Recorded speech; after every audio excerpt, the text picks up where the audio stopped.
মতিঝিলের শাপলা চত্বরে হেফাজতে ইসলামের সমাবেশে ২০১৩ সালের ৫ মে রাতের অন্ধকারে চালানো নারকীয় অভিযানের স্মৃতি আজও বাংলাদেশের মানুষের মনে দগদগে ক্ষত হিসেবে বিরাজ করছে। ইসলাম বিদ্বেষী ব্লগারদের শাস্তি ও ১৩ দফা দাবিতে ঢাকা অবরোধ করতে আসা ধর্মপ্রাণ মানুষের ওপর রাষ্ট্রীয় শক্তির সেই নৃশংস প্রয়োগকে অনেকেই শাপলা গণহত্যা হিসেবে অভিহিত করেন। আজ শাপলা গণহত্যা দিবস।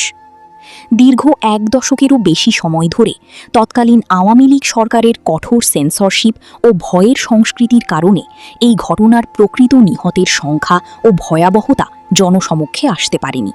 তবে ২০২৪ সালের রাজনৈতিক পটপরিবর্তনের পর এই ট্র্যাজেডি নিয়ে নতুন করে সত্য প্রকাশের পথ উন্মোচিত হয়েছে। অপারেশন সিকিউর শাপলা নামক সেই অভিযানে আইনশৃঙ্খলা রক্ষাকারী বাহিনীর যৌথ অভিযানে ঠিক কতজন প্রাণ হারিয়েছিলেন তা নিয়ে এখনও বিতর্ক চলছে। তৎকালীন সরকার নিহতের সংখ্যা নগণ্য দাবি করলেও মানবাধিকার সংস্থা অধিকার ৬১ জন নিহতের তালিকা প্রকাশ করেছিল। তবে এই ঘটনার বিচার ও প্রকৃত তথ্য উদ্ঘাটনে সবশেষ হালনাগাদ তথ্য অনুযায়ী হেফাজতে ইসলামের মহাসমাবেশে ৩২ জনকে হত্যার প্রমাণ পেয়েছে আন্তর্জাতিক অপরাধ ট্রাইব্যুনালের আইসিটির তদন্ত সংস্থা।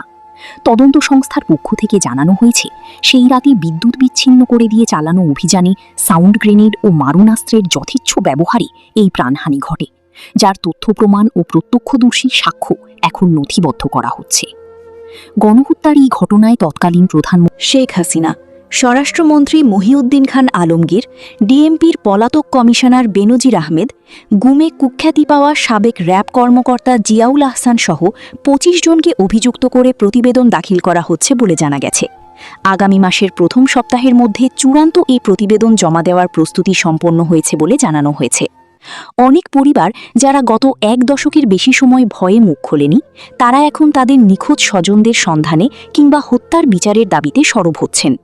শাপলা চত্বরে সংঘটিত গণহত্যার বিচার নিশ্চিতের জন্য প্রধানমন্ত্রী তারেক রহমানের কাছে দাবি জানিয়েছেন হেফাজতে ইসলাম বাংলাদেশের আমির আল্লামা মুহিবুল্লাহ বাবুনগরী ও মহাসচিব আল্লামা সাজেদুর রহমান। হেফাজত নেতারা বলেন, ৫ই মের গণহত্যার দায়ে পতিত ফ্যাসিস্ট হাসিনা সহ ৫৪ জনের বিরুদ্ধে আন্তর্জাতিক অপরাধ ট্রাইব্যুনালে হেফাজতে ইসলামের পক্ষ থেকে করা মামলা বিচারাধীন রয়েছে। বর্তমান প্রধানমন্ত্রীর কাছে আমাদের জোর দাবি, দেশে ন্যায় বিচার প্রতিষ্ঠার স্বার্থে শাপলার খুনিদের দৃষ্টান্তমূলক বিচার নিশ্চিত করুন।